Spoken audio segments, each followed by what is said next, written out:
โยนาบทที่1โยนาพยายามหลบหนีพระเจ้าพระวจนะของพระยาเวมาถึงโยนาบุตรอามิตชัยว่าจงลุกขึ้นไปยังนีนาเวนครใหญ่และร้องกล่าวโทษชาวเมืองนั้นเพราะความชั่วของเขาทั้งหลายได้ขึ้นมาอยู่ต่อหน้าเราแล้วแต่โยนาได้ลุกขึ้นหนีไปยังเมืองทาชิตจากพระพักพระยาเวท่านได้ลงไปยังเมืองยัฟฟาและพบกับเรือกำปั่นลำหนึ่งกำลังไปเมืองทาชิตดังนั้นท่านจึงชำระค่าโดยสารและลงเรือเดินทางร่วมกับเขาทั้งหลายไปยังเมืองทาชิตให้พ้นจากพระพักพระยาเวแต่พระยาเวทรงให้เกิดลมใหญ่ขึ้นเหนือทะเลจึงเกิดพายุใหญ่ในทะเลนั้นจนเรือกำปั่นจะอับปางและบรรดาลูกเรือก็กลัวต่างก็ร้องขอต่อพระของตนและโยนสินค้าในเรือกำปั่นลงในทะเลเพื่อให้เรือเบาขึ้นแต่โยนาได้ลงไปนอนหลับสนิทอยู่ในท้องเรือนายเรือจึงมาหาท่านและพูดกับท่านว่าเจ้าหลับทำไมอะไรกันนี่ลุกขึ้นสิจงร้องขอต่อพระของเจ้าบางทีพระนั้นจะทรงระลึกถึงพวกเราบ้างเพื่อเราจะไม่พินาศเขาทั้งหลายก็พูดกันว่ามาเถอะให้เราจับฉลากกันเพื่อเราจะรู้ว่าใครเป็นต้นเหตุให้ภัยนี้เกิดขึ้นกับเราดังนั้นเขาก็จับฉลากนั้นตกที่โยนาพวกเขาจึงพูดกับท่านว่าจงบอกเรามาเถิดว่าภัยซึ่งเกิดขึ้นแก่เรานี้ใครเป็นต้นเหตุเจ้ามีอาชีพอะไรและเจ้ามาจากไหนประเทศของเจ้าชื่ออะไรเจ้าเป็นคนชาติไหนแล้วท่านตอบพวกเขาว่าข้าเป็นคนฮิบรูและข้าเกรงกลัวพระยาเวห์พระเจ้าแห่งฟ้าสวรรค์ผู้ทรงสร้างทะเลและแผ่นดินแห้งคนเหล่านั้นก็กลัวกันใหญ่จึงพูดกับท่านว่าเจ้าทำอะไรอย่างนี้เพราะคนเหล่านั้นทราบแล้วว่าท่านกำลังหลบหนีพระพักพระยาเวห์เพราะท่านบอกกับพวกเขาอย่างนั้นพวกเขาจึงพูดกับท่านว่าเราควรจะทำอย่างไรแก่เจ้าเพื่อทะเลจะได้สงบลงเพื่อเราเพราะทะเลยิ่งกำเริบมากขึ้นทุกทีท่านจึงตอบเขาทั้งหลายว่าจงจับข้าโยนลงทะเลก็แล้วกันทะเลก็จะสงบลงเพื่อพวกท่านเพราะข้ารู้ว่าพายุใหญ่นี้เกิดขึ้นกับพวกท่านก็เพราะตัวข้าเองอย่างไรก็ตามพวกลูกเรือก็ช่วยกันตีกันเชียงอย่างแข็งขันเพื่อจะนำเรือกลับเข้าฝั่งแต่ทำไม่ได้เพราะทะเลยิ่งกำเริบมากขึ้นต้านพวกเขาไว้ดังนั้นพวกเขาจึงร้องทูลพระยาเวห์ว่าข้าแต่พระยาเวห์ข้าพระองค์ทั้งหลายขอวิงวอนต่อพระองค์ขออย่าให้พวกข้าพระองค์พินาศเพราะชีวิตของชายผู้นี้เลยขออย่าให้โทษของการทำให้โลหิตที่ไร้ความผิดตกมาเหนือข้าพระองค์ทั้งหลายข้าแต่พระยาเวห์เพราะพระองค์ได้ทรงทำสิ่งที่พระองค์พอพระทัยพวกเขาจึงจับโยนาโยนลงทะเลและทะเลก็เงียบสงบจากความรุนแรงคนเหล่านั้นก็เกรงกลัวพระยาเวห์ยิ่งนักพวกเขาจึงได้ถวายสัตวบูชาแด่พระยาเวห์และได้บนบานไว้และพระยาเวห์ทรงกำหนดให้ปลามหึมาตัวหนึ่งกลืนโยนาเข้าไปโยนาก็อยู่ในท้องปลานั้น3 วัน 3 คืน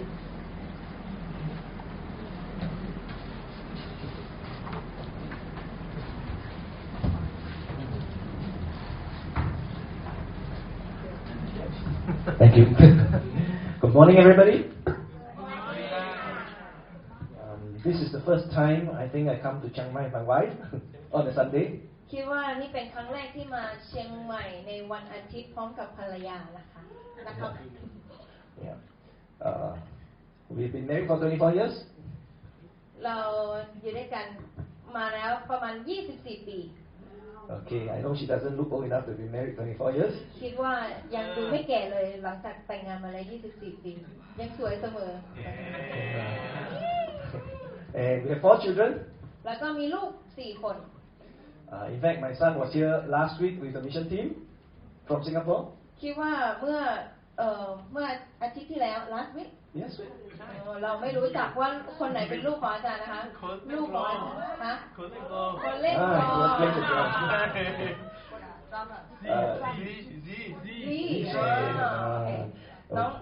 น้องที่มามิชชั่นทีมเมื่ออาทิตย์ที่แล้วนะคะเป็นลูกของอาจารย์นะที่เล่นตีกลองนะคะ Yes, the one that's always touching his hand. คนที่ชอบทำท่าแบบนี้นะคะ Yes, he uses his phone like a mirror. เขาใช้โทรศัพท์ของเขาเหมือนกับเป็นกระจกนะคะส่องตลอดเวลา Yeah, so we are all very happy to be able to serve you. ก็ยินดีอย่างยิ่งนะคะที่ได้รับใช้พระเจ้าร่วมกันกับพี่น้อง Today I want to talk about the book of Jonah. ก็วันนี้อยากจะแบ่งปันกับพี่น้องในพระธรรมโยนา In fact, I told Pastor Aaron I would like to preach through the whole book of Jonah. ก็จริงๆแล้วบอกกับอาจารย์ไอรอนว่าจริงๆอยากจะเทศนาทั้งหมดในเล่มของโยนาเลย But that will take 4 hours. แต่ว่าถ้าเทศแบบนั้นนะคะจะใช้เวลา4 ชั่วโมงด้วยกัน Yeah. So in order not to make you suffer for 4 hours, I will just do 1 chapter. ก็ไม่อยากให้พี่น้องทนทุกข์ทรมานกับพระคำของพระเจ้านะคะก็อยากจะเทศแค่1 ชั่วโมงเท่านั้น1 บทเท่านั้น And when I come back the next time, I will do chapter 2. คิดว่าถ้ากลับมาครั้งหน้าจะเทศนาในบทต่อไปก็คือบทที่2นะคะ So probably in 2 years' time, I'll finish the book. ก็คิดว่าประมาณ2 ปีละอาจจะจบพระธรรมโยนานะคะ Yeah. So I hope that you'll be here every time I come. ก็คิดว่าและหวังใจว่าพี่น้องจะอยู่ที่นี่ทุกครั้งที่อาจารย์เตียกมา Yeah. Actually, the book of Jonah is very short, only has 4 chapters. เพราะว่าในพระธรรมโยนาเนี่ยสั้นเพราะว่ามีแค่4 บทเอง So most of us are familiar with the story. แล้วก็คิดว่าทุกคนที่อยู่ที่นี่ก็คุ้นเคยกับเรื่องราวในพระธรรมโยนา But I think many people make a mistake when they read the book of Jonah. แต่ว่าก็มีหลายคนหลายครั้งเหมือนกันที่เข้าใจผิดเวลาที่เราอ่านพระธรรมโยนา They think it is just a book about God wanting to preach the gospel to different other nations. เราคิดว่ามีแค่วัตถุประสงค์เดียวเท่านั้นที่พระเจ้าเขียนพระธรรมโยนาคือว่าสั่งให้คนของพระเจ้าออกไปไปประกาศเรื่องราวของพระเจ้ากับเมืองที่ยังไม่กลับใจ That's why he sent Jonah to go to the city of Nineveh to preach the gospel, preach about God. แล้วก็นั่นเป็นเหตุผลที่พระเจ้าส่งโยนาไปในเมืองที่พระเจ้าอยากจะให้เขาเองประกาศข่าวประเสริฐ But if that's really the point of the story, God could have simply picked a prophet that would not be so disobedient. แล้วก็นั่นเป็นเหตุผลหรอที่พระเจ้าจะเลือกคนที่ผู้รับใช้ที่ไม่เชื่อฟังพระเจ้าไปทำพันธกิจของพระองค์ Yeah. God chose Jonah, the most disobedient and likely person, someone that God had to go to a lot of trouble to deal with. คิดว่าพระเจ้าผิดพลาดหรอที่เลือกผู้รับใช้ของพระเจ้าที่ไม่เชื่อฟังแล้วก็มีหลายสิ่งหลายอย่างที่เขาเองทำให้พระเจ้าไม่พอใจ The fact that God went through so much trouble tells us that He is primarily interested in Jonah himself. แต่ว่าในพระคัมภีร์ได้บอกกับเราอย่างชัดเจนว่าพระเจ้าได้มีความสนใจและตั้งใจเลือกโยนาที่จะเป็น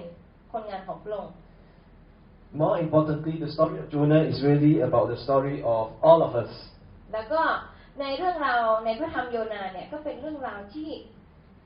เหมือนกันกับเรื่องราวในชีวิตประจำวันของเราด้วยเช่นกัน So if we open up our spiritual eyes and ears, we will see ourselves in this powerful story. แล้วก็ถ้าเราเปิดตาใจฝ่ายวิญญาณของเราในเช้าวันนี้เราจะเห็นว่าสิ่งนี้เป็นส่วนหนึ่งในชีวิตของเราด้วย And we will realize things about ourselves we never knew before. แล้วก็เราจะรู้จักตัวเองมากขึ้นว่าใช่เราไม่เคยรู้เลยจุดนี้มาก่อน Today I want to share with you 3 truths taught by Jonah chapter 1. แล้วก็วันนี้อยากจะแบ่งปันกับพี่น้องในความคิด3ประการด้วยกันที่เกิดขึ้นในพระธรรม1โยนาบทที่1 The first is we are all running away from God's rule. แล้วก็ประการแรกเลยก็คือพวกเราทุกคนวิ่งหนีจากกฎของพระเจ้า Jonah was a prophet of the nation of Israel.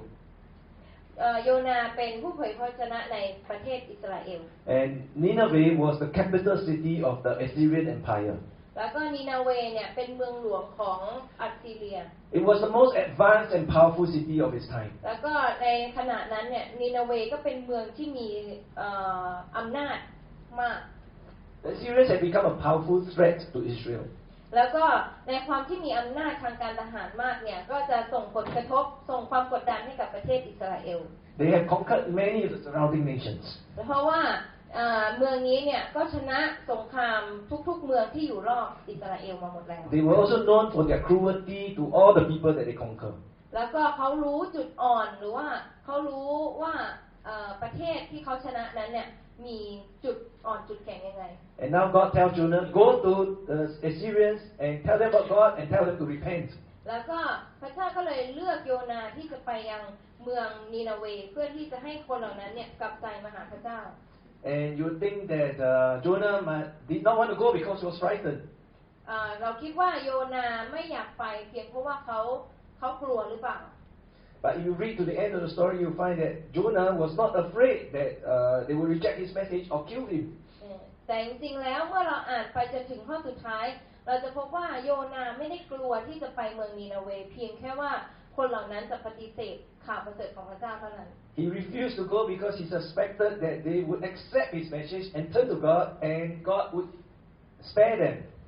แต่ว่าสิ่งที่โยนาไม่อยากจะไปไม่พอใจที่จะไปก็คือเมื่อคนนีนาเวเองได้รับข่าวประเสริฐของพระเจ้าหรือว่าได้รู้ว่าพระเจ้ารักเขามากแค่ไหนแล้วพระเจ้าจะไว้ชีวิตคนนีนาเว So he didn't run away because he was afraid of his own safety. ไม่ใช่เขาไม่ได้วิ่งหนีเพื่อที่เขาเองจะปลอดภัยเท่านั้น He ran away from God because he disagreed with God.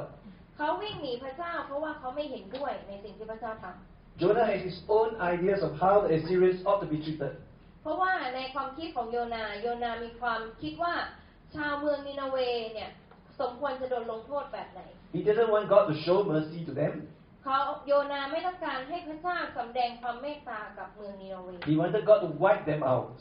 โยนาไม่ต้องการให้พระเจ้า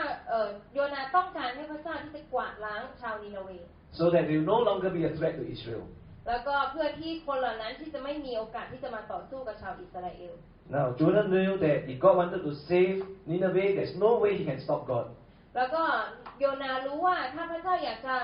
ปกป้องชาวเมืองนีนาเวไม่มีสิ่งใดที่จะหยุดยั้งความตั้งใจของพระเจ้าได้ God is so powerful, he can save Nineveh any way he wants. และพระเจ้าทรงมีฤทธิ์อำนาจยิ่งใหญ่พระองค์ทรงปกป้องนีนาเวได้ไม่ว่าอะไรจะเกิดขึ้นก็ตาม But Jonah decided, if God wants to save Nineveh, I'm not going to have anything to do with it. แต่ว่าโยนาก็ไม่เห็นด้วยเพราะโยนาคิดว่าถ้าพระเจ้ายังไงแล้วพระเจ้าจะช่วยชาวนีนาเวยังไงเราก็จะไม่เห็นด้วย I'm not going to help God with that. แล้วก็ยังไงเราก็จะไม่ช่วยพระเจ้าในการทำสิ่งเหล่านี้ So he did not run away in fear, he ran away in disobedience. เขาไม่ได้วิ่งหนีเพราะว่าเขากลัวแต่ว่าเขาวิ่งหนีเพราะว่าเขาไม่ได้เชื่อฟังพระเจ้า He wanted to show that he refused to submit to God's rule in his life. แล้วก็เขาตั้งใจที่จะไม่เชื่อฟังคำสั่งของพระเจ้า He ran away to assert his own independence. เขาวิ่งหนีไปเพื่อที่จะเติมเต็มความต้องการของเขาเท่านั้น Like Jonah, all of us also run away from God. เหมือนกับโยนาพวกเราทุกคนที่อยู่ที่นี่ก็วิ่งหนี I've done so many times.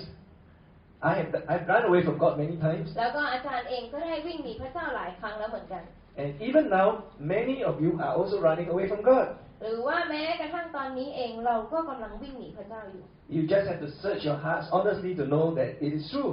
แล้วก็ฉะนั้นแล้วเราจำเป็นจะต้องค้นหาจิตใจของเราค้นดูจิตใจของเราว่าอะไรคือความจริงในใจของเรา Because all of us don't like to have someone who has supreme authority over us. เพราะว่าเราทุกคนที่นั่งอยู่ที่นี้หรือว่าทุกคนก็ตามไม่ต้องการให้มีใครมีอำนาจเหนือกับชีวิตของเรา We don't like the idea that it is God who has total control over our lives. แล้วเราก็ไม่ชอบที่จะให้ใครมาควบคุมชีวิตของเราทั้งหมด The Bible tells us it started with the first human beings. แล้วก็ในพระคัมภีร์บอกกับเราตั้งแต่พระเจ้าสร้างมนุษย์คู่แรกแล้ว Adam and Eve disobeyed God. อาดัมกับเอวาไม่เชื่อฟังพระเจ้า God commanded them not to eat the forbidden fruit. เพราะว่าพระเจ้าทรงสั่งพวกเขาทั้งสองว่าอย่ากินผลไม้แห่งการรู้ดีรู้ชั่วนี้ Why couldn't they eat the fruit? แต่ว่าทำไมพวกเขายังกินผลไม้นี้อยู่ It was not because the fruit was poisonous. ไม่ใช่เพราะว่าผลไม้นี้มีพิษ It was not because the fruit was bad for their health. ไม่ใช่พระเจ้าสั่งไม่ใช่เพราะว่าผลไม้นี้ไม่ดีต่อสุขภาพ It was simply a test. แต่ว่าผลไม้นี้จะมีผลกระทบ Would they or would they not submit to God's rule? แล้วก็เมื่อกินผลไม้นี้หมายถึงว่าเขาเองไม่ได้เชื่อฟังกฎหมายของพระเจ้า Would they obey God or choose to assert their own independence? หรือว่าเวลาที่เขาเลือกทำสิ่งเหล่านี้หมายถึงเขากำลังเลือกสิ่งที่ตอบสนองความต้องการของเขาเอง And we all know what they did. They disobeyed God. แล้วก็เรารู้แล้วว่าผลลัพธ์ที่เกิดขึ้นในปฐมกาลคือเขาไม่เชื่อฟังพระเจ้า And the Bible in Genesis chapter 3 verse 8 tells us what happened after that. แล้วก็ในปฐมกาลบทที่3ข้อที่8บอกกับเราว่าเวลาเย็นวันนั้นเขาทั้งสองได้ยินเสียงพระยาเวห์พระเจ้าเสด็จดำเนินอยู่ในสวนชายนั้นกับภรรยาของเขาก็ซ่อนตัวอยู่ในหมู่ต้นไม้กลางสวนให้พ้นจากพระพักตร์พระยาเวห์พระเจ้า The moment they disobeyed God, they started running away from God. ในขณะที่เขาเองไม่เชื่อฟังในช่วงเวลาที่เขาเริ่มต้นไม่เชื่อฟังพระเจ้าเขาก็วิ่งหนีออกจากพระเจ้า They went into hiding from God. เขาวิ่งหนีไปหลบซ่อนพระเจ้า Now, it's a very stupid thing to try and hide from God. แล้วก็นี่เป็นสิ่งที่โง่มากเพราะว่า การที่จะหลบซ่อนพระเจ้าได้นั้น Because God can see everything. ไม่ใช่เลยเพราะว่าพระเจ้าทรงมองเห็นทุกสิ่งทุกอย่าง God knows everything. และพระเจ้ารู้ทุกสิ่งทุกอย่าง You can't hide from God. เราไม่สามารถหลบหนีจากพระเจ้าได้ He knows exactly where you are. และพระเจ้าทรงรู้ว่าเราอยู่ที่ไหน But we all do the same thing. แต่ว่าพวกเราทุกคนที่อยู่ที่นี่ก็ทำเหมือนอย่างเดียวกัน Like Adam and Eve, we've all disobeyed God. เมื่อตอนที่อาดัมกับเอวาไม่เชื่อฟังพระเจ้า We all know that we are guilty. เรารู้ว่าช่วงเวลานั้นมีความรู้สึกผิด We all cannot face God. แล้วก็ไม่สามารถพบเจอกับพระเจ้าได้ So we hide from God. แล้วเราก็วิ่งหนี We try and avoid Him. แล้วก็อยากจะปกป้องตัวเองจากพระองค์ We try to run away from Him, although it's impossible. แล้วก็พยายามที่จะวิ่งหนีออกจากพระองค์แต่ทั้งที่รู้ว่าเป็นไปไม่ได้ Why do we do that?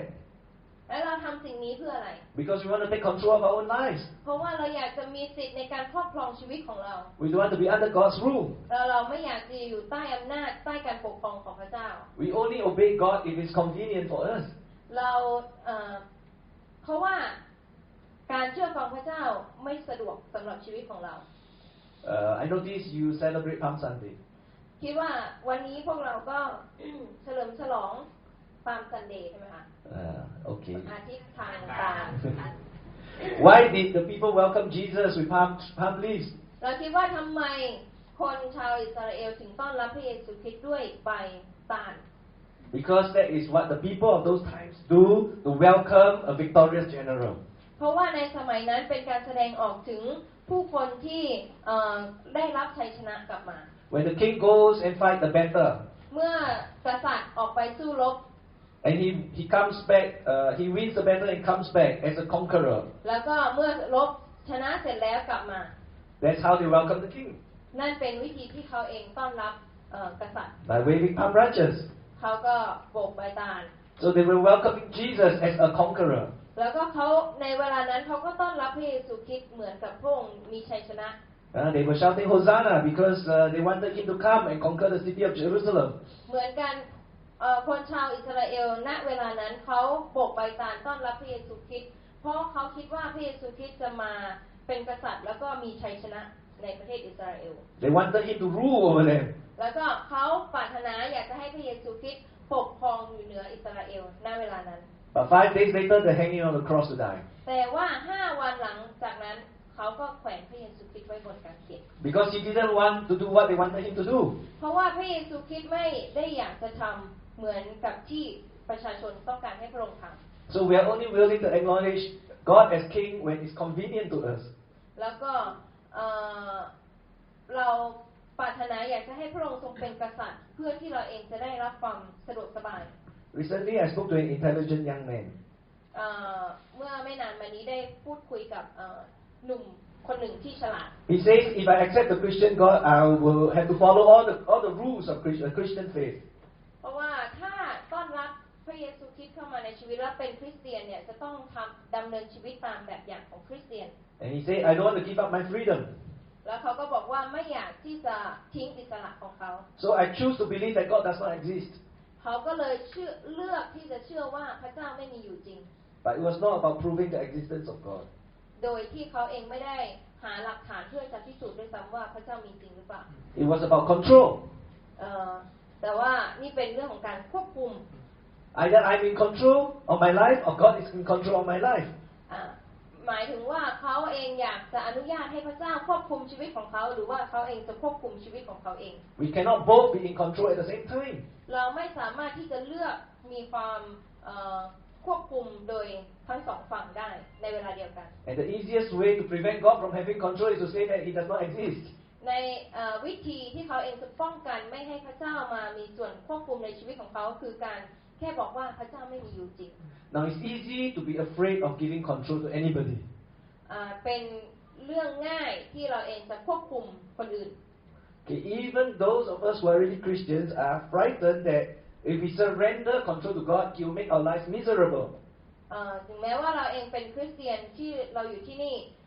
เราก็รู้ดีว่าการยอมจำนนกับพระเจ้าจะทำให้ชีวิตของเราไม่ได้ง่ายนะ We are worried that He will make us do things we don't want to do. แล้วก็เมื่อพระเจ้าปรารถนาอยากให้เราทำบางสิ่งบางอย่างเราก็ไม่อยากจะทำ Yes, in Singapore, many people are afraid of giving got control. แล้วก็ในประเทศสิงคโปร์ก็มีหลายคนที่ไม่อยากจะให้พระเจ้าควบคุมชีวิตของเขา They are afraid that God will ask them to come missionaries and come to Chiang Mai. แล้วก็บางคนก็บอกว่าพระเจ้าก็เรียกให้เขามาที่เชียงใหม่ So I'm so thankful, brother Pastor Aaron and Cheryl Lee. They decided to give God control. แล้วก็ขอบคุณพระเจ้าสำหรับอาจารย์แอรอนลีแล้วก็เชอรีนครอบครัวที่ได้มอบชีวิตของเขาให้พระเจ้าควบคุม And that's why they've been serving you here for nearly 2 years. และนี่เป็นเหตุผลที่ทำให้เขามาอยู่ที่นี่แล้วก็รับใช้พระเจ้าร่วมกันกับเรา Can you put your hands together to thank them? ให้เราปรบมือขอบคุณพระเจ้าเราอาจารย์แอรอนลี All of us are afraid of giving control to other people of our lives, right? แล้วก็เราทุกคนเราก็รู้สึกว่ากลัวแล้วก็ไม่มีความมั่นคงถ้าเราจะมอบชีวิตให้กับใคร My children are all growing up very fast. ลูกของเขาก็โตเร็วมาก Very soon they will be qualified to drive a car. แล้วก็ในเร็วๆนี้เขาก็จะพร้อมที่จะได้รับใบขับขี่แล้ว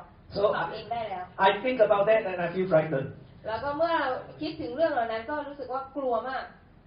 Because I think one day I will have to move over from the driver's seat and let them take control of the car. เพราะว่าในวันหนึ่งเนี่ยจะต้องย้ายจากที่นั่งคนขับแล้วก็ไปนั่งข้างๆลูกแล้วก็ให้ลูกขับเอง So I will give up control and I put my life at their mercy. แล้วก็ในเวลานั้นเราจะต้องให้เขาเองที่จะควบคุมเราแล้วก็พาเราแล้วก็ที่จะเมตตาเราด้วย Maybe they will destroy the car. แล้วก็เพราะว่าในความคิดของเราคือเขาอาจจะทำให้รถชนรถพังก็ได้ Maybe they will get into accident and I'll be injured. แล้วก็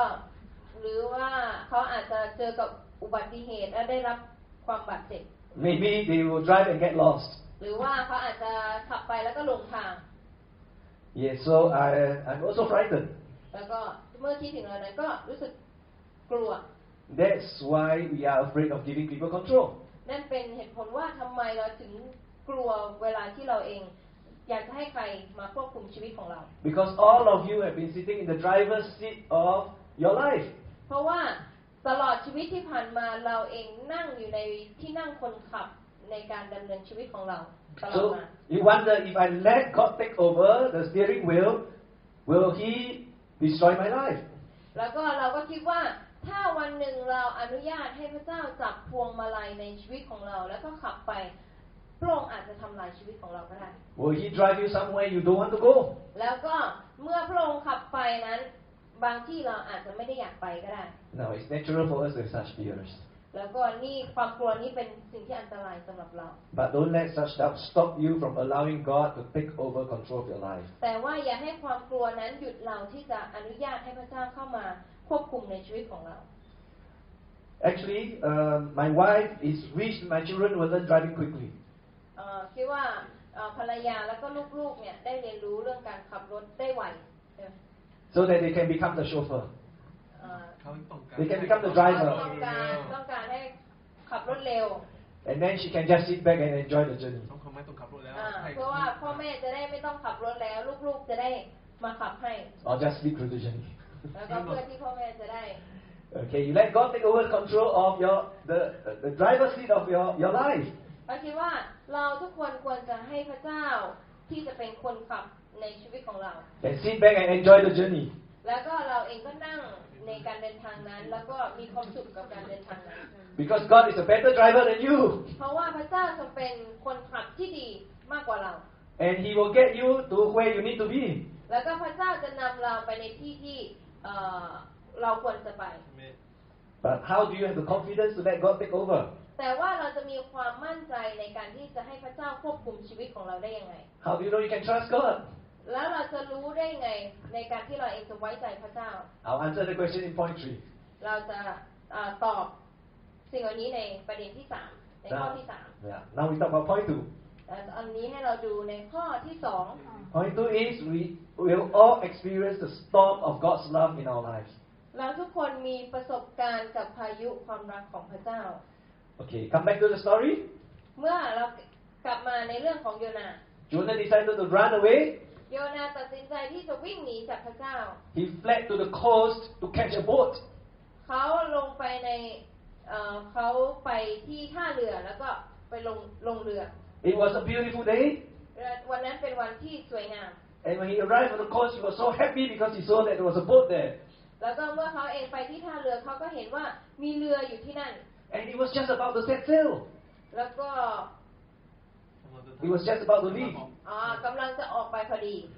And he was heading in the right place. แล้วก็นั่นเป็นที่ที่เขาเองอยากจะไป He was going to Tarshish, which is in the exact opposite direction from Nineveh. เป็นที่ที่เขาเองอยากจะไปเพราะว่าทาชิชเนี่ยเป็นที่ที่อยู่ตรงกันข้ามกับเมืองที่พระเจ้าเรียกให้เขาไป And he would take him far, far away from God. แล้วก็เรือลำนี้ก็จะนำพาให้เขาเองออกไปจากพระเจ้า He would take him far, far away from where God wants him to be. แล้วก็เรือลำนี้จะพาเขาออกไปไกลที่สุดที่เขาอยากจะ And ไป he's probably hoping, God will give up and find somebody to do the job instead. เมื่อเขาคิดแบบนั้นแล้วเขาก็คิดว่าพระเจ้าก็จะไม่เลือกใช้เขาแล้วพระเจ้าก็จะไปใช้คนอื่นแทน And everything was fitting nicely into his plan. แล้วก็เมื่อดูสิ่งเหล่านั้นแล้วเราก็เห็นว่าเหมือนจะไปได้ดี Now, if you desire to run away from God and do your own thing, ถ้าเราตัดสินใจที่จะวิ่งหนีจากพระเจ้าและทำตามใจตัวเอง you will always find a boat to help you do just that. เราก็จะพยายามหาเรือที่จะลงไปได้เพื่อที่จะตอบสนองความต้องการของเรา If you want to disobey God, you find that everything will fit nicely. เมื่อเราเองตัดสินใจที่จะไม่เชื่อฟังพระเจ้าเราก็จะเห็นว่ามีหลายสิ่งหลายอย่างก็ดูเหมือนจะพรักพร้อมในการที่เราจะทำแบบนั้น The devil will be happy to provide a way for you to disobey God. เพราะว่ามารซาตานก็ยินดีแล้วก็ให้ความร่วมมือกับเราในการที่จะจัดเตรียมสิ่งต่างๆเพื่อที่เราจะวิ่งหนีจากพระเจ้า If you harbor lust in your heart, ถ้าเราเองได้สะสมความปรารถนาหรือว่ากิเลสไว้ในใจของเรา you will find somebody who's willing to engage in sexual immorality with you. ถ้าเรามีความดึงดูดทางเพศที่อยู่ในใจซ่อนลึกอยู่ในใจของเราเราจะพยายามหาใครสักคนหนึ่งที่จะทำผิดทางเพศกับเราได้ If you want to cheat, you find suddenly there's a golden opportunity. แล้วก็ถ้าเราอยากจะโกงบางสิ่งบางอย่างเราจะหาช่องทางในการที่จะโกงได้ If you bear a grudge against somebody, if you are angry against somebody, และถ้าเราโกรธหรือว่าโมโหใคร and you want to hurt that person, และถ้าเราอยากจะทำร้ายคนเหล่านั้น you find that suddenly there's an opportunity to hurt him. แล้วก็เราจะเห็นว่าในท้ายที่สุดเรามีหนทางที่จะทำร้ายคนเหล่านั้น If you don't want to serve in church, แต่ถ้าเราไม่ได้อยากจะรับใช้ในคริสตจักร you'll find, wow, now your boss come and give you more work to do. แต่เราก็เห็นว่าก็หัวหน้าของเราก็มีงานมาให้เราทำเพิ่ม Then you can tell Pastor Aaron, I got no more time, I got to work more. แล้วก็เราก็บอกกับอาจารย์เอรอนว่าเราไม่มีเวลาเรามีอย่างอื่นต้องทำ If you are very greedy about money, และถ้าเราเป็นคนที่โลภในเรื่องของเงิน you find that there are many reasons why you cannot part with it. แล้วก็เราก็จะเห็นว่าเรามีหลายสิ่งหลายอย่างที่เราไม่สามารถผ่านไปได้ let go Give it up, huh? You ไม่ find สา that มารถ I ที่ give it จะ up. ปล่อยไปได้ Yeah, to bless other people. ที่จะเราไม่สามารถที่จะปล่อยให้เงินออกไปหาไปอวยพรคนอื่นได้ Yeah. What I'm trying to say is there will always be a boat to take you in the opposite direction where God intends you to be. แล้วก็นี่เป็นเหตุผลว่าเมื่อเราเองพยายามวิ่งหนีพระเจ้าจะมีเรือที่รอเราอยู่เพื่อที่จะนำพาเราออกห่างจากพระเจ้า So Jonah happily got into the boat. แล้วก็โยนาก็รู้สึกว่ามีความสุขมากในการที่วิ่งหนีพระเจ้าอยู่ในเรือนั้น He think he has succeeded in escaping from God. แล้วก็เขาก็คิดว่าเขาประสบความสำเร็จแล้วในการวิ่งหนีพระเจ้า So he goes below the deck of the boat and sleeps like a baby. แล้วก็เขาก็เข้าไปหลบซ่อนในโต๊ะใต้โต๊ะเพื่อที่จะหนีพระเจ้า He thought he had solved his problems. แล้วก็เขาคิดว่านี่เป็นวิธีแก้ปัญหาของเขา But God sent a storm. แต่เมื่อพระเจ้าส่งพายุเข้ามา And this is not an ordinary storm. แล้วก็นี่ไม่ใช่เป็นพายุที่ธรรมดา Because even the very experienced sailors were very frightened. เพราะว่าแม้ว่าชาวเรือชาวประมงที่เขาเคยเจอมาแล้วหลายต่อหลายครั้งเขาก็ยังรู้สึกกลัว They were all panicking. แล้วก็ทุกคนก็ตื่นตระหนก The only person on the boat who didn't know this was Jonah. แล้วก็คนที่ไม่รู้เรื่องแล้วก็ไม่อยากจะรับรู้เรื่องนี้ก็คือโยนา And the captain of the boat had to go to Jonah. แล้วก็กัปตันเรือก็ลงไปที่โยนา He had to go and shake him and shout at him. แล้วก็เขย่าเขาแล้วก็ตะโกนใส่เขา And ask him, how can you sleep? แล้วก็บอกเขาว่าคุณหลับลงได้ยังไง Ask the person next to you, how can you sleep? แล้วก็ให้เราถามคนข้างๆว่าแล้วหลับลงได้ยังไงตอนนี้นะคะไม่ใช่ตอนกลางคืนตอนนี้เราหลับลงได้ยังไง You people are very good. เราทุกคน Nobody is sleeping. เพราะว่าในนี้ไม่มีใครหลับเลย In Singapore, when I speak, I see many people sleeping. ในที่สิงคโปร์เห็นว่ามีหลายคนนั่งหลับอยู่ So next time, if someone falls asleep in the church service, ask him, how can you sleep? ถ้ามีครั้งหน้านะคะถ้าใครหลับตอนที่กำลังฟังเทศอยู่ให้เราถามคำถามนี้คุณหลับลงได้ยังไง But actually, this is an important lesson about sin. แล้วก็นี่เป็นบทเรียนสำคัญเกี่ยวกับความบาป When we sin, it seldom has immediate consequences. แล้วก็เมื่อเราเองทำบาปความผลลัพธ์ไม่ได้เกิดขึ้นทันทีทันใด When you sin, bad things don't immediately happen to you. เวลาที่เราทำความบาปก็ไม่ได้เกิดสิ่งเลวร้ายขึ้นกับเราในทันทีทันใด When you disobey God, He does not immediately send His judgment. ในเวลาที่เราทำผิดต่อพระเจ้าพระองค์ก็ไม่ได้ส่งการลงโทษมาในทันทีทันใด Sin does not kill like a speeding bullet. ความบาปไม่ได้เหมือนกับเวลาเราพูดไม่ได้เหมือนกับเวลาเรายิงปืน Sin kills you slowly like a ไม่ cancer. ใช่ฤดูจุดนี้ ไม่ได้ความบาปไม่ได้ยิงเราเหมือนกับปืนใช่ไหมคะมาทันทีทันใดแต่ว่าความบาปฆ่าเราทีละเล็กทีละน้อย When you start to sin, nothing will go wrong immediately. เวลาที่เราเองทำความบาปก็ไม่ได้เกิดขึ้นว่าสถานการณ์แปลกๆจะเกิดขึ้นในทันทีทันใด Everything will feel fine for a while. แล้วก็ทุกสิ่งทุกอย่างก็ดูสบายดีใน Your ช่วง life, ระยะเวลาหนึ่ง your life is still very good. แล้วก็ชีวิตของเราก็ดูเหมือนจะดูดี But your sin will eventually produce destructive effects in your life. แต่ว่าความบาปกำลังสร้างบางสิ่งบางอย่างขึ้นมาที่จะทำลายชีวิตของเรา And it will also harm the people around you. แล้วก็เราก็รู้สึกรุนแรงหรือว่าไม่พอใจกับคนรอบข้างของเรา And sin will eventually kill you. แล้วก็ในที่สุดความบาปก็จะฆ่าเรา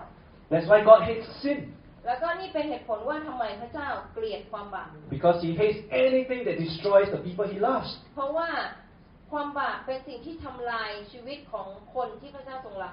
So God will do something about sin. และพระเจ้าจะทำบางสิ่งบางอย่างเกี่ยวกับความบาป He will send a storm into your life. และพระเจ้าจะส่งพายุใหญ่เข้ามาในชีวิตของเรา God sent a very big storm to deal with just one single sinner. แล้วในสถานการณ์นี้พระเจ้าส่งพายุที่ใหญ่มากที่จะเข้ามาเพื่อที่จะจัดการกับคนคนหนึ่งที่ทำความบาป This is how far God will go to just turn one sinner around. แล้วก็นี่เป็นเหตุผลว่าทำไมพระเจ้าจะมีเหตุผลมากมายที่จะนำคนบาปหนึ่งคนกลับใจมาหาพระองค์ When we sin, God will send a storm cloud to follow us. เมื่อเวลาเราทำบาปมันจะมีเมฆดำแห่งความพายุใหญ่ของพระเจ้าที่จะตามติดเรามา And if we still don't turn back, the storm cloud will catch up with us.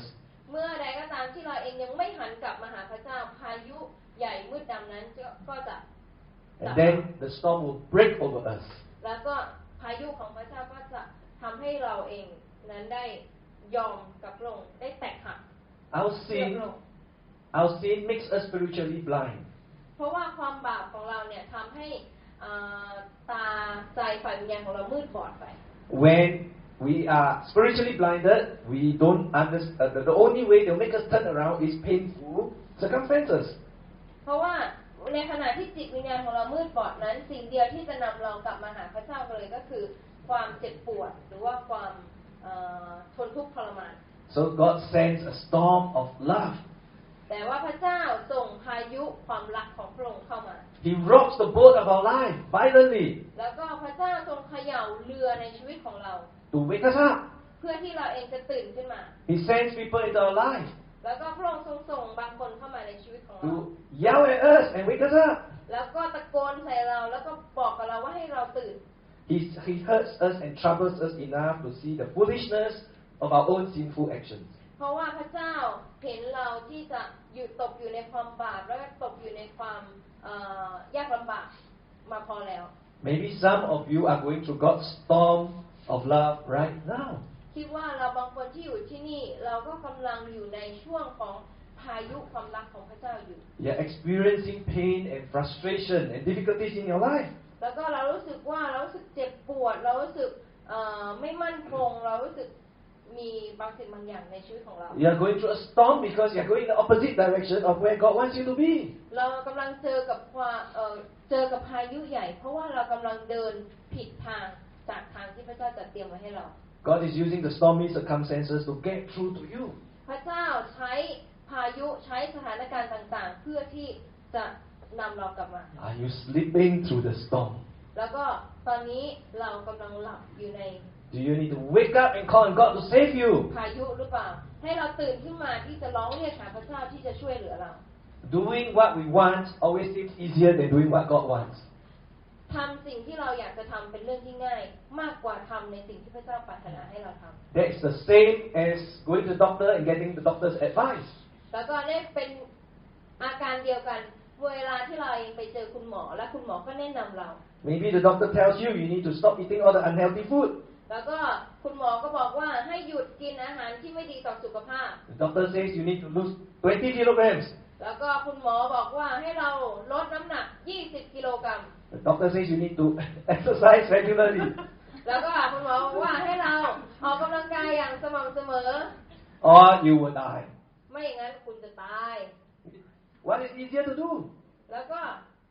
อะไรคือสิ่งที่ง่ายใน To การท heed the doctor's advice or to do what feels good and comes naturally? ำทำตามที่คุณหมอแนะนำอย่างละเอียดครบถ้วนหรือว่าทำตามใจตัวเราเอง And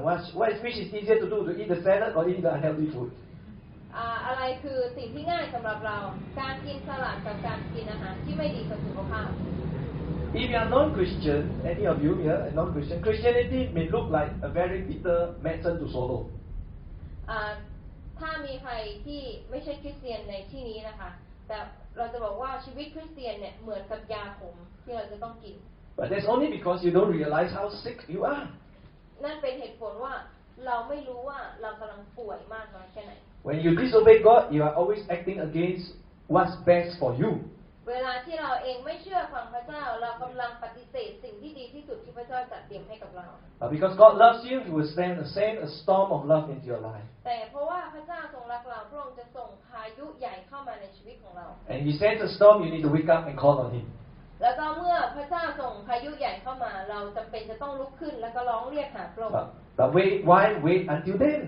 แต่ว่าทำไมเราต้องรอจนถึงเวลานั้น Isn't it far better to believe God before the storm breaks?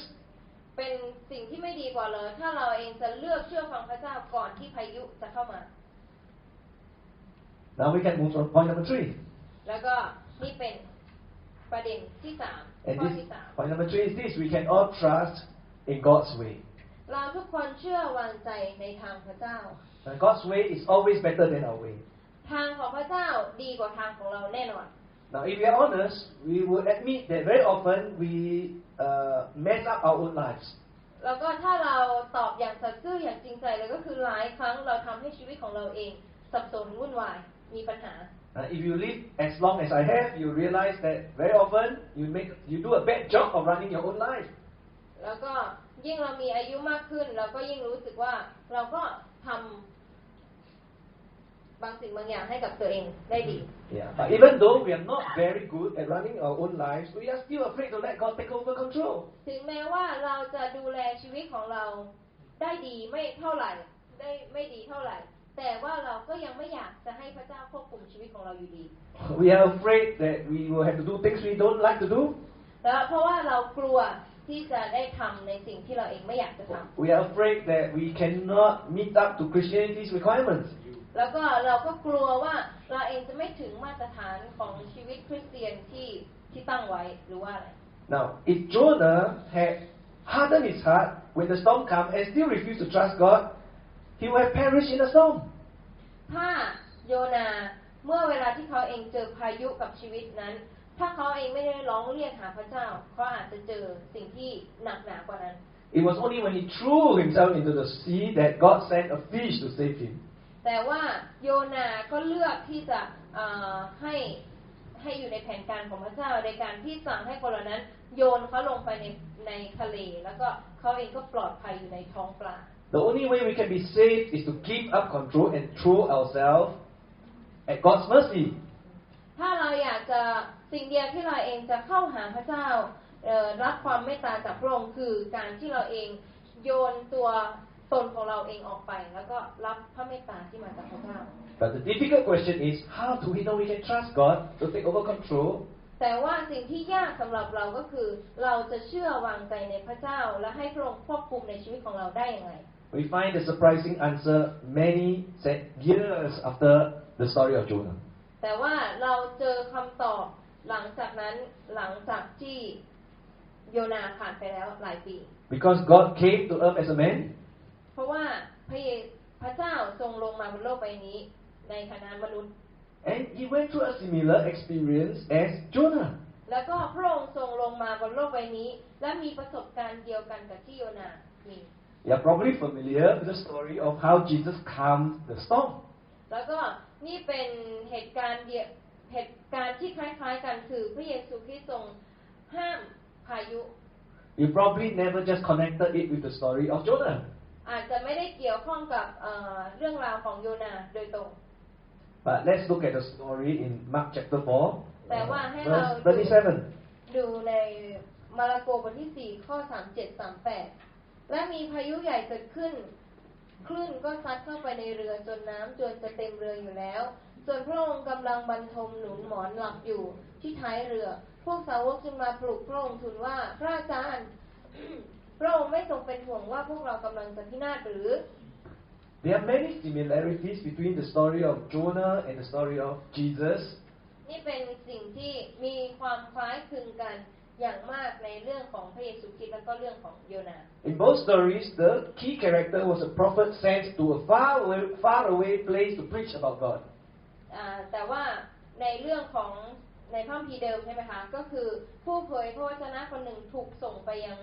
เมืองหนึ่งเพื่อรับใช้พระเจ้า Both of them slept through a very big storm that terrified all the rest of the passengers. แต่ว่าในเหตุการณ์นั้นก็คือทั้งสองคนที่เหมือนกันก็คือทั้งสองคนนอนหลับอยู่ในท้องเรือในขณะที่มีพายุใหญ่เข้ามา Both of them were wakened up and scolded. เพราะว่าและทั้งสองคนก็ลุกขึ้นมาในการปลุก And both of them took action that put an end to the storm.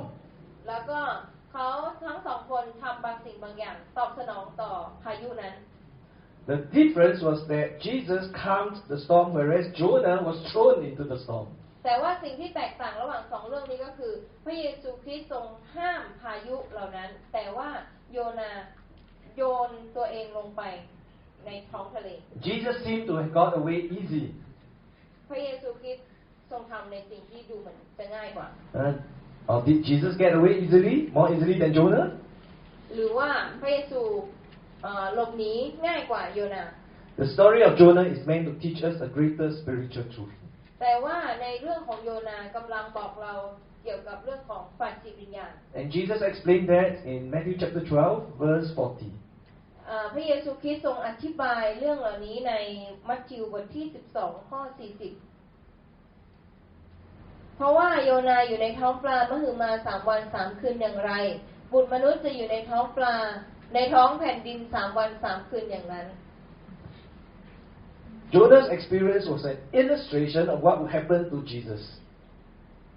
โยนากำลังบอกว่าจะมีอะไรเกิดขึ้นกับพระเยซูคริสต์ในสมัยของพระองค์ Jonah was a man running away from God. โยนาเป็นคนที่วิ่งหนีจากพระเจ้า Jesus was God, who was coming to us as a man. แต่ว่าพระเยซูคริสต์พระองค์ทรงเป็นพระเจ้าลงมาบนโลกในฐานะมนุษย์ Jonah brought a storm upon himself by his sin. โยนานำพายุเข้ามาเพราะว่าความบาปของเขา Jesus faced the storm brought upon him by our sin. แต่ว่าพระเยซูคริสต์ทรงห้ามพายุใหญ่เพราะว่าความบาปของเรา Jonah was saved from God's judgment by being swallowed up by the fish. โยนาได้รับการช่วยจากพระเจ้าโดยการถูกกลืนเข้าไปในท้องปลา But Jesus experienced the fullness of God's judgment. แต่ว่าพระเยซูคริสต์ทรงสำแดงการอภัยของพระเจ้า There was no fish to save him. ไม่มีปลาที่จะมาช่วยพระองค์ Instead, he was swallowed up by death and the grave. แต่พระเยซูคริสต์ทรงถูกกลืนไปด้วยความตายแล้วก็ที่อุโมงค์ All of us deserve to be thrown into the storm of God's judgment and swallowed up for our sins. แล้วก็เราทุกคนที่อยู่ที่นี่เราสมควรจะถูกพายุกลืนกินหรือว่าสมควรที่จะถูกโยนลงไป We cannot escape it on our own. เพราะว่าเราไม่สามารถหลบหนีได้ตัวของเราเอง But Jesus came and offered himself up for us. แต่ว่าพระเยซูคริสต์ทรงมาแล้วก็ทรงเสนอพระองค์เองเพื่อเรา He sacrificed himself to God's judgment for our sins. แล้วก็พระองค์ทรงเสียสละพระองค์เองเป็นเครื่องไถ่เพื่อความบาปของเรา That's how he calmed the storm, brought peace between us and God. เพราะว่านั่นเป็นเหตุผลว่าทำไมพระองค์ทรงห้ามพายุแล้วก็พระองค์ทรงนำเราเข้าสู่สันติสุขในพระเจ้า The problem is that we all depend on our feelings to decide whether God can be trusted. ปัญหาก็คือเรามักจะใช้ชีวิตขึ้นอยู่กับอารมณ์ของเราถ้าเราจะเชื่อฟังพระเจ้า The most common complaint I receive from both Christian and non-Christians is, I don't feel God, how can I trust Him? ในปัญหาที่มักจะเจอสำหรับคนที่ทั้งเป็นคริสเตียนและไม่เป็นคริสเตียนเวลาที่เขาบ่นเขาจะบอกว่าเขาไม่รู้สึกถึงพระเจ้าเขาไม่รู้สึกว่าพระเจ้ามีอยู่จริง I don't feel God, how can I have faith in Him? แล้วเขาไม่รู้สึกว่ามีพระเจ้าเราจะเชื่อพระเจ้าได้ยังไง Listen, our feelings are a very, very poor way to assess whether God is trustworthy or not. อารมณ์ของเราเนี่ยเป็นสิ่งที่อันตรายมากเพราะว่ามันจะชักนำให้เราเองเชื่อหรือว่าไม่เชื่อพระเจ้า The key to trusting God is what the Bible has said in Romans chapter 8 verse 31. แต่ว่า 32. กุญแจที่จะทำให้เราเองนั้นเชื่อวางใจในพระเจ้าก็คือในโรมบทที่8ข้อ32บอกว่าพระองค์ผู้ไม่ทรงห่วงพระบุตรของพระองค์เองแต่ประทานพระบุตรนั้นเพื่อเราทุกคนถ้าเช่นนั้นพระองค์จะไม่ประทานสิ่งสารพัดให้เราด้วยกันกับพระบุตรนั้นหรือ Whether you can trust someone or not, it's not based on how you feel about him. ไม่ว่าเราจะเชื่อวางใจใครบางคนหรือไม่ได้เกี่ยวข้องเกี่ยวกับเรื่องอารมณ์ของเรา Whether you can trust someone or not depends on what he's willing to do for you. แต่ว่าเวลาที่เราเองจะเชื่อใครบางคนได้หรือไม่นั้นเป็นท่าทีของคนเหล่านั้นที่อยากจะทำเพื่อเรา When I was in primary 1, my school was across the road from my home. แล้วก็เมื่อตอนที่เรียนอยู่ในชั้นประถม1ก็โรงเรียนกับบ้านเนี่ยอยู่ตรงข้ามกัน Every day my mother would send me to school and pick me up after school. แล้วก็ทุกวันคุณแม่ของอาจารย์ก็จะไปส่งที่โรงเรียนแล้วก็ตอนหลังเลิกเรียนก็จะไปรับกลับบ้าน Because we had to cross a very big road. เพราะว่าจะต้องเดินผ่านถนนที่ใหญ่มากกว้างมาก But after several weeks, I thought, okay, I know how to do it myself already. แล้วก็หลังจากนั้นหลายๆอาทิตย์ผ่านมาเขาก็เริ่มรู้สึกว่าเขาก็สามารถทำเองได้ไม่ต้องรอคุณแม่ก็ได้ One day after school, my mother was late to pick me up. แล้วก็มีวันหนึ่งคุณแม่มารับสาย Everybody was crossing the road to go home. แล้วก็ทุกคนก็เดินข้ามถนนกลับบ้านกัน I decided I don't need to wait for her. แล้วก็เขาก็ตัดสินใจว่าจะไม่รอคุณแม่มารับ I've crossed this road so many times already. แล้วก็เขาก็ผ่านถนนเส้นนี้มาหลายครั้งแล้ว So I crossed the road myself. แล้วก็อาจารย์ก็ข้ามถนนเอง And, well, a car came and hit me. แล้วก็ณเวลานั้นรถยนต์ก็มาแล้วก็ชนอาจารย์ I can remember the feeling. ตอนนั้นก็จำความรู้สึกตอนนั้นได้อยู่ I can remember flying to the air. แล้วก็เหมือนกับนกที่บินอยู่ในอากาศ And I can remember the feeling when I hit the ground. แล้วก็ไม่รู้ว่าล้มไปกระแทกพื้นตอนไหน And I rolled around many times. แล้วก็ตอนนั้นก็รู้สึกว่ากลิ้งไปกลิ้งมาหลายรอบ The people around me were shocked. แล้วก็ผู้คนที่อยู่แถวนั้นก็ตกใจ They carried me to the pavement. แล้วก็เขาก็ยกอาจารย์แบกอาจารย์ขึ้นไป And my classmate ran to my house to tell my mother. แล้วก็เพื่อนร่วมชั้นก็วิ่งไปหาคุณแม่แล้วก็บอกคุณแม่ I was taken to hospital. แล้วก็เขาก็ถูกนำไปที่โรงพยาบาล And thank God I didn't have any serious injuries. แล้วก็ขอบคุณพระเจ้าที่ไม่ได้มีอุบัติเหตุหรือว่าผลกระทบร้ายแรงอะไรกับร่างกาย Just a lot of cuts and bruises. แค่มีรอยถลอกนิดหน่อย Now, what was interesting was what my mother told me later. แล้วก็สิ่งที่น่าสนใจคือหลังจากนั้นคุณแม่มาบอกบางสิ่งบางอย่าง After my friend told her, she rushed down to look for me. แล้วก็เพราะว่าเพื่อนเนี่ยก็มาบอกว่าคุณแม่เนี่ยรีบวิ่งมาดูลูก And she said she was praying desperately. แล้วก็ณเวลานั้นน่ะคุณแม่ก็อธิษฐานอย่างหนัก Praying to the Chinese gods that she worshipped. แม่ก็อธิษฐานกับพระของคนจีนที่เขานับถือ Her prayer was a very simple prayer. แล้วก็การอธิษฐานของคุณแม่ก็ง่ายๆมาก She prayed that if anything is going to happen to me, let it happen to her instead. คุณแม่อธิษฐานว่าอะไรก็ตามที่ไม่ดีที่จะเกิดขึ้นกับลูกชายขอให้สิ่งเหล่านั้นเกิดขึ้นกับแม่เอง Several weeks later on the same road, when my mother came to fetch me, she was hit by a motorbike. แล้วก็ในถนนเส้นเดียวกันนั้นอีกหลายอาทิตย์ต่อมาเขาก็คุณแม่ก็ถูกรถชน And รถมอเตอร์ไซค์ชน and she suffered serious injuries and fractures. แล้วก็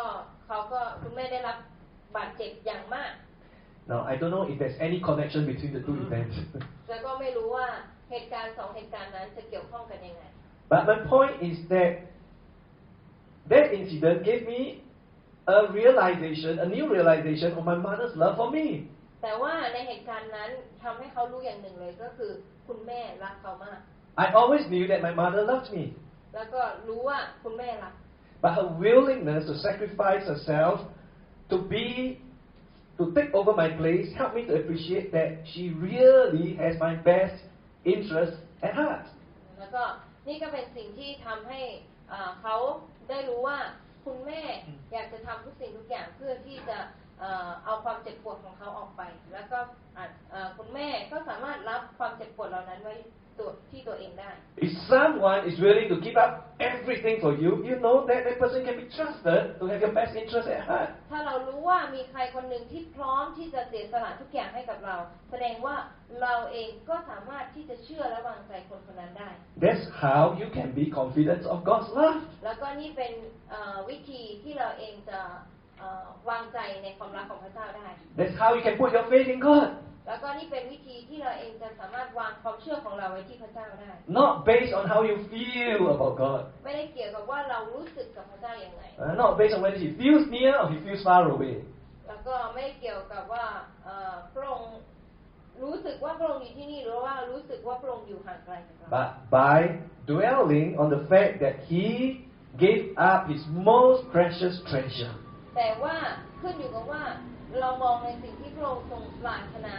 ที่อยากจะให้กับเราคือการที่พระองค์ทรงยอมสละทุกสิ่งทุกอย่าง He gave up His one and only Son for us. พระเจ้าทรงยกพระบุตรองค์เดียวของพระองค์เพื่อเรา And the Bible says, if He has done that, will He not give you every good thing that you need? ถ้าพระเจ้าให้พระบุตรองค์เดียวกับของพระองค์กับเราพระองค์จะไม่ให้ทุกสิ่งทุกอย่างกับเราเลย And when you understand that, you will gladly respond to the things that God asks you to do. แล้วก็ถ้าเรารู้ในสิ่งเหล่านั้นแล้วเราเองจะไม่ตอบสนองกับพระองค์ในสิ่งที่พระองค์ปรารถนาให้เราทำเลย It may be God asking you give up a sinful habit. แล้วก็พระเจ้าอาจจะบอกกับเราว่าให้เราล้มเลิกให้เรายกเลิกความบาปที่เราทำอยู่ Maybe God is asking you go and forgive somebody who has hurt you. แล้วก็พระเจ้าอาจจะบอกกับเราว่าให้เราไปยกโทษกับบางคนที่ทำผิดต่อเรา Maybe God is asking you give up some money or some of your time to help someone. หรือว่าพระเจ้ากำลังบอกกับเราว่าให้เราถวายเงินของเราเพื่อบางคนหรือว่าถวายเวลาของเราเพื่อช่วยเหลือบางคน Maybe God is asking you to take up some responsibility in church to serve other people. หรือว่าพระเจ้ากำลังบอกคุณอยู่ว่าให้เราเองมีส่วนในการรับใช้ในคริสตจักรเพื่อช่วยเหลือคนอื่น Or God is telling you to go and talk to somebody about His love. หรือว่าพระเจ้ากำลังบอกเราอยู่ว่าให้เราเองออกไปบอกกับใครบางคนถึงความรักของพระองค์ He's asking you to go and invite your friend to come to church. หรือว่าพระองค์กำลังบอกเราว่าให้เราเองออกไปแล้วก็ชวนเพื่อนมาที่คริสตจักร And next Sunday will be a wonderful opportunity to do that because it's Easter Sunday. เพราะว่าในอาทิตย์หน้าเราก็จะมีโอกาสทำอย่างนั้นเพราะว่าเราจะมีอีสเตอร์ We resist God because our desire to retain control has not been overwhelmed by God's love. เราปฏิเสธพระเจ้าเพราะว่าเรารู้สึกว่า We want to retain control because we are not filled with God's love. เราปฏิเสธการช่วยเหลือจากพระเจ้าเพราะเรารู้สึกว่าเราไม่ได้รับความรักที่มาจากพระเจ้า If we understand God's love for us, we won't think of obeying God as a painful sacrifice. มีสิ่งเดียวที่เราเองจะตอบสนองความรักอันยิ่งใหญ่ของพระเจ้าคือเราจะต้องเสียสละตัวตนของเราเอง We won't think of it as a terrible loss of freedom. เพราะว่ามี